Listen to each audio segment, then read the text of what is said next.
जरांगे पाटील यांनी सरकारला दिलेल्या अल्टिमेटमचा आज शेवटचा दिवस आहे. सरकार काय निर्णय घेतं आज दिवसभर बघू असं जरांगे पाटील यांनी म्हटलंय. सरकारनं भ्रमात राहू नये, आमच्या हक्काचं आरक्षण द्यावं, अन्यथा विधानसभेचे 288 उमेदवार पाडणार असा थेट इशारा जरांगे पाटील यांनी सरकारला.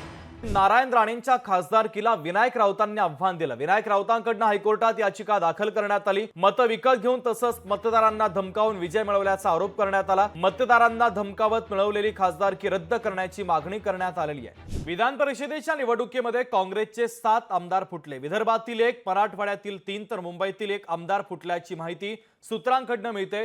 तर काँग्रेस हायकमांड लवकरच आमदारांवर आता कारवाई देखील करणार आहे. लवकरच राजकीय भूमिका घेऊ माजी मंत्री डी.पी. सावंतांनी हे महत्त्वाचं विधान केलं. सध्या राजकीय वातावरण गढूळ झालं आहे असंही सावंतांनी म्हटलंय. डी.पी. सावंत अशोक चव्हाण यांचे निकटवर्तीय मानले जातात. चव्हाण भाजपमध्ये गेल्यानंतर सावंत यांच्या भूमिकेकडे सर्वांचं लक्ष आहे.